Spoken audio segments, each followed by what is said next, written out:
놓으시고요. 다음 4번으로 가면 폭괭하고 폭연이 나오죠. 폭괭을 갖다가 우리가 디토네이션, 폭연을 갖다가 디플러그네이션. 그래서 이 폭괭이라는 것은 연소의 전파 속도가 뭐보다 빠르냐? 음속보다 빠른 경우, 이걸 우리가 폭괭이라고 하고, 폭연이라는 것은 연소의 전파 속도가 음속보다 느리다. 다시 말해서 여러분이 빠르다, 느리다는 꼭 구분을 하셔야 되겠죠. 폭괭이라는 것은 상당히 폭발적으로 그 연소가 확대되는 걸 우리가 폭괭. 근데 폭연은 좀 완만하게 연소되는 거, 이런 걸 우리가 폭연이라고 하죠. 그래서 연소의 전파 속도가 음속보다 빠르냐, 음속보다 느리냐에 따라서 폭괭하고 폭연으로 구분을 한다는 거죠. 그래서 폭괭은 연소의 그 전파 속도가 1000에서 얼마예요? 약 3500이죠. 1초에 요만큼 연소 속도가 빨라진다는 거죠. 1초 동안 대략 1000에서 3500m 정도 간다는 거예요. 아주 폭발적이죠. 이에 비해서 이 폭연이라는 것은 0.1에서 한 10m/s, 1초에 대략 한 0.1에서 10m 정도 연소가 확대되는 거, 이런 걸 우리가 폭연이라고 한다는 거죠.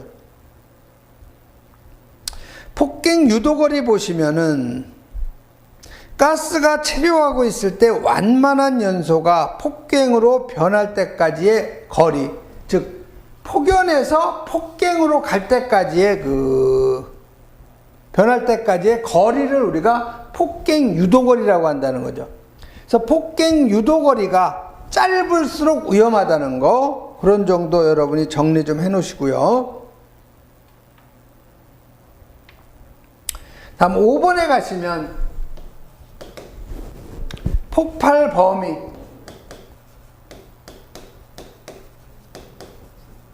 자, 이 폭발 범위하고 같은 말이 연소 범위예요.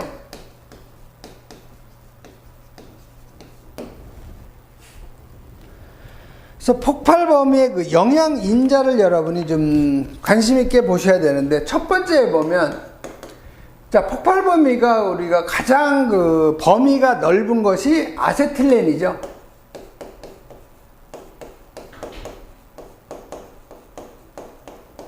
요놈이 2.5%에서 81% 사이의 농도가 되면 무조건 폭발이 되는 거죠.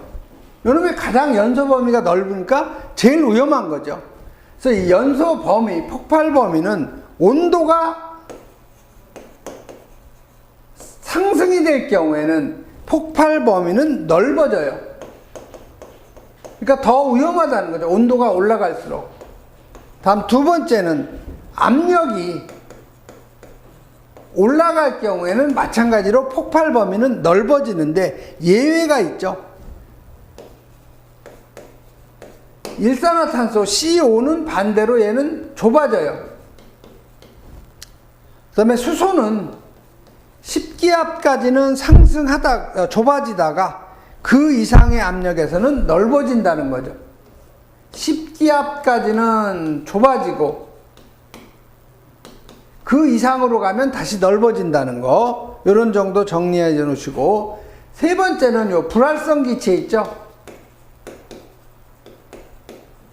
자, 불활성은 우리가 18족이라고도 하고 또는 영족 원소라고도 하죠. 헬륨이나 네온, 아르곤, 크립톤, 크세논, 요게 바로 그 영족 원소인데, 얘들은 불활성이라는 것은 다른 물질하고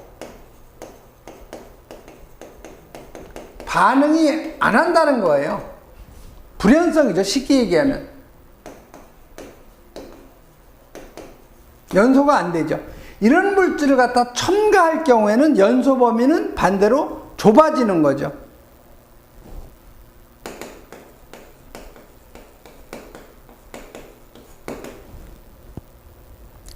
그다음에 산소 농도가 올라갈 경우에는 당연히 이건 폭발 범위가 넓어지는 거죠. 산소가 많으면 많을수록 폭발이 잘 되죠. 그래서 여러분이 그 폭발 범위에서 그 영양 인자의 그 관계는 여러분이 여러 번 읽어보시는 것보다 이해하면 쉽죠. 온도가 올라가면 당연히 위험성이 높아지니까 폭발 범위도 넓어지는 거죠. 근데 압력이 상승하면, 압력이 높으면 그만큼 폭발이 일어나면 대단히 커지는 거죠. 그러니까 압력이 높아지면 당연히 폭발 범위가 넓어짐으로써 위험성도 커지는 거고, 그다음에 불활성 기체, 불활성 기체는 불연성 기체이기 때문에 이놈을 많이 첨가하면은 농도가 낮아지기 때문에 폭발 범위는 좁아지는 거죠.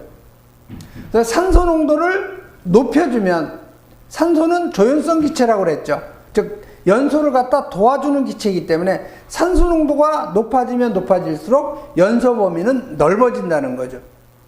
이런 식으로 여러분이 그 폭발 범위의 영양 인자의 그 관계도 꼭 여러분이 이해 위주로 자주 읽어보시면 금방 문제를 보면 답이 금방 나와요. 그래서 소방 원로는 한 문제 푸는데 10초 정도밖에 안 걸려요. 답이 금방 나오거든요. 이건 뭐 계산도 아니고 단지 빨리 이해를 해가지고 빨리 푸는 거예요.